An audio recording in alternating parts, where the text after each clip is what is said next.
Você conhece alguém que nasceu em uma família disfuncional?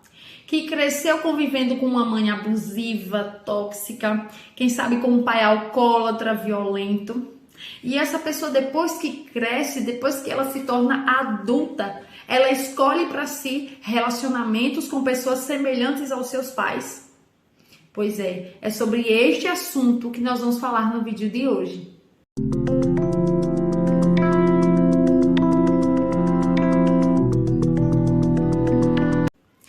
Bom, se tem algo que eu e você não temos o direito de escolher na nossa vida, é aonde nós vamos nascer, em qual contexto familiar nós vamos nascer.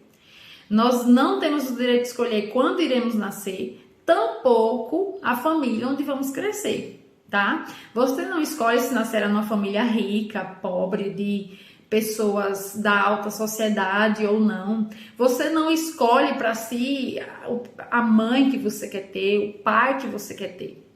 A gente simplesmente nasce. E a gente convive, a gente cresce nesse ambiente, melhor dizendo, convivendo com essas pessoas, né, com a nossa família. E a gente sabe que nem sempre este ambiente que foi planejado para o nosso crescimento, para a nossa proteção, que é o ambiente familiar, nem sempre esse ambiente cumpre o papel que lhe cabe, né? Às vezes esse ambiente nos trouxe muito mais sofrimento do que mesmo alegria e crescimento, tá? E nós crescemos nesse ambiente, porque nós não temos o direito de escolha. Mas chega uma determinada fase da vida em que agora é a sua vez de tomar as próprias decisões. Agora é a sua vez de escolher com quem quer se relacionar para então assim você construir a sua própria família, agora ao seu modo. Mas é interessante que nós vemos assim aos montes pessoas que vêm de lares disfuncionais, que vêm de família, que crescem em ambientes familiares que não o edificaram, que não fizeram feliz, que não colaboraram com o seu crescimento. Essas pessoas acabam escolhendo para si parceiros e parceiras semelhantes, muitas vezes, aos seus pais. Sendo que na maioria desses casos, os pais não foram os melhores exemplos. É comum nós vermos a filha de um pai alcoólatra escolher para si um marido que tenha algum tipo de vício. É comum nós vermos a filha de uma mãe controladora escolher para si um marido controlador também, né? Ou algo com essa tendência. Então, assim, é algo que, pelo menos na minha cabeça, gente, é inconcebível, não faz sentido nenhum, é ilógico, entende? É algo ilógico, porque como é que você cresceu em um contexto de sofrimento e que você não podia fazer escolhas, e hoje que você pode fazer escolhas, você escolhe novamente viver aquele sofrimento, e às vezes esse sofrimento se estende para o resto da vida? Eu não sei para vocês, mas na minha cabeça, assim, não faz sentido nenhum. E eu fui pesquisar sobre esse assunto, e existem algumas hipóteses, né, algumas possibilidades, algumas possíveis explicações para estes fenômenos, tá?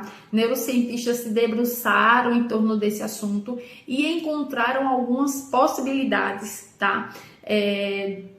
Que expliquem, né, algumas situações que expliquem melhor, tá, esse tipo de comportamento. E antes de explicar quais são essas hipóteses, eu vou contar uma história para vocês, para que fique assim bem claro. Uma história meramente ilustrativa, tá? Conta a história de uma moça que ela cresceu em uma fazenda. E aquela fazenda tinha todos os tipos de animais. E ela amava os animais. Ela os tratava com todo amor e carinho, tá? Ela era filha do dono da fazenda. E os animais, sempre que iam dar cria, né? Sempre que os animais iam parir, ela gostava de acompanhar o nascimento dos bichos.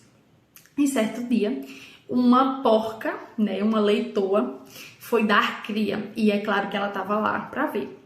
E aquela leitoa, assim, deu cria a um monte de filhotes. E ela se apaixonou loucamente por um dos filhotes. Loucamente, ela pediu ao pai: por favor, pai, deixa eu levar aquele filhotinho para mim. Eu quero adotar ele como meu bichinho de estimação. Eu não quero que ele fique aqui. Eu quero que ele durma no meu quarto porque eu gostei muito dele, né? Era uma fêmea, era uma porquinha. E o pai deixou, né? O pai disse assim, olha filha, só espera ele desmamar e assim que ela desmamar, eu deixo você levar ela pro seu quarto e ela vai ser a sua porquinha de estimação. Tá bom. E ela esperou aquele tempo ansiosamente até que a porquinha desmamou e ela adotou a porquinha como sua porquinha de estimação. E ela comprou laços, e ela botava laços no pescoço da porquinha, e ela dava banho na porquinha, colocava perfume, e sempre ela mantinha a porquinha dentro de casa, com as portas fechadas, né, para que ela não fugisse. E quando ela saía para o lado externo da casa, ela levava a porquinha com uma coleira, né, a coleira bonita e tal, para que a porquinha não fugisse. Certo dia, essa moça foi até a cidade fazer algumas compras com a sua família. E ao chegar perto de casa, ela tomou um susto. Ela viu a porta da frente da casa levemente aberta. E aí ela lembrou, minha porquinha, será que ela fugiu? Ela imediatamente correu à procura da sua porquinha. E o que foi que aconteceu? A porquinha havia fugido de casa. E ela procurou em todos os lugares, achando, meu Deus, alguém sequestrou minha porquinha e ficou super preocupada.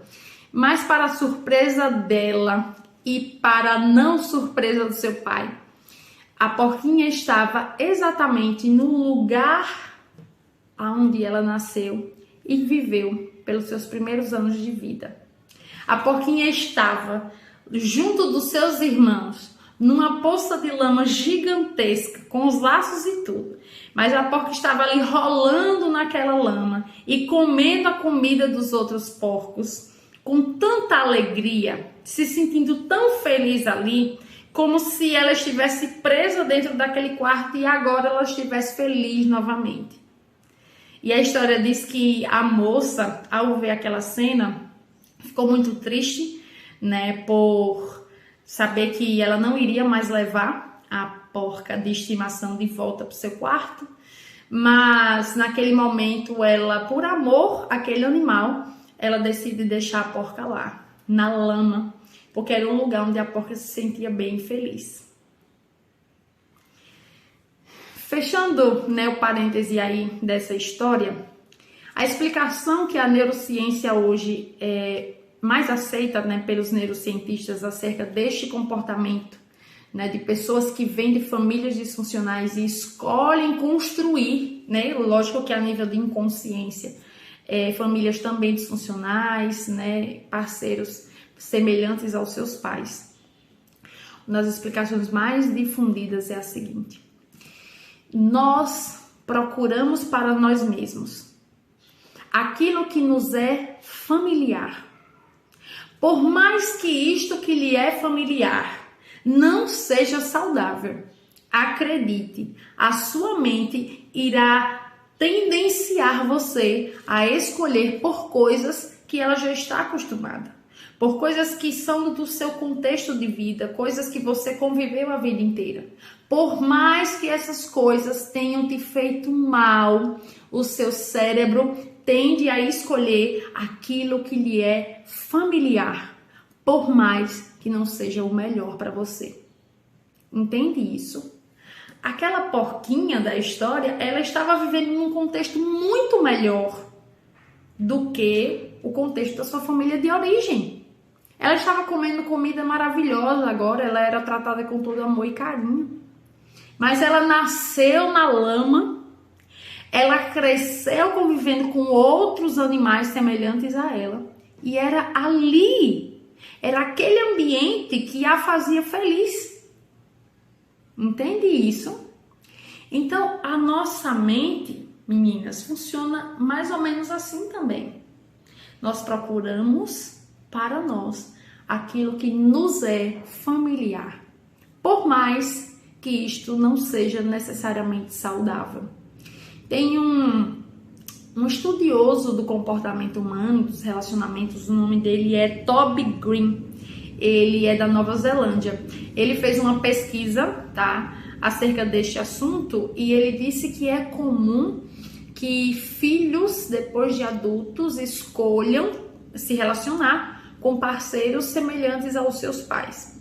E ele disse que uma das explicações porque esses filhos se adaptaram, se acostumaram a viver com esse perfil de gente. E é como que a sua mente não quer se readaptar, tá?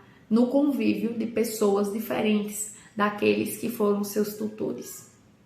Então, assim, isso é perigoso, isso é muito perigoso, porque nós, depois de adultos, né, nós capazes de tomar as nossas próprias decisões, se nós não de forma assim, muito consciente, se a gente não colocar um ponto final, um basta nesse ciclo, acaba que a gente tende a perpetuar o sofrimento, a gente tende a perpetuar experiências ruins que não deveriam perpetuar, que não deveriam continuar.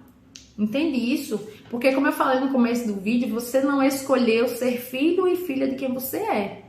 Mas hoje você escolhe com quem você quer se relacionar. Hoje você tem o direito de escolher as pessoas com quem você quer dividir a sua vida, partilhar a sua vida, sabe? E esses modelos que nós vivemos em casa, né, as falas que nós ouvimos, os comportamentos, a gente tende a repetir. A gente tende a repetir na nossa casa, a gente tende a repetir nas nossas escolhas, na forma como eu educo os meus filhos. E a gente precisa ativar o nosso senso crítico. A gente tem uma mente para pensar, sabe? Não cair no ciclo da sabotagem da mente é uma ciência para a vida. A nossa mente nos sabota o tempo todo, mas a gente tem que ser mais esperto do que ela. Entende isso?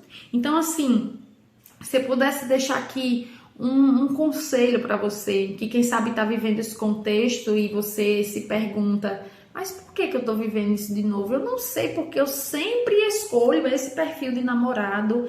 Eu não sei porque as pessoas com quem eu me relacionei, elas, né, tinham esse comportamento e eu sofro, mas eu não consigo sair desse ciclo. O meu conselho para você que vive essa situação hoje é o seguinte: você precisa de ajuda. Seja humilde para aceitar isso. Você precisa fazer terapia, porque é provável que você não dê conta de lidar com esses pensamentos e sentimentos sozinha. E hoje, como eu falei, né, já no começo do vídeo, você hoje é quem tem que dar um rumo para sua vida. Não mais são seus pais. Não mais são aqueles que conviveram com você. Agora é você o protagonista. Então tá na hora de sair de trás da cortina dos bastidores e vir para o palco ser o protagonista. E se é necessário buscar ajuda com um profissional, que assim seja, busque. Se é necessário rever as pessoas com quem você tem andado, reveja. Mas não dá para continuar vivendo da mesma forma. Porque no final das contas, a pessoa afetada fortemente com esse contexto é você mesmo. Quem está sendo obrigado a lidar com esse sofrimento é você mesmo. Então, assim, é hora de sair de detrás das cortinas dos bastidores e vir para o palco, ser o protagonista da sua história. Esse é o meu desejo para você. O meu desejo é que você seja feliz e que você construa uma família funcional, um lugar aconchegante, que você esteja com pessoas que te acolham, que te amem e que te aceitem do jeitinho que você é e que sempre te leve ao crescimento, sempre. Esse é o meu desejo para você. Mas para isso, você precisa tomar mais consciência das suas decisões para que você viva esta tão sonhada vida familiar que, quem sabe, até aqui você não teve.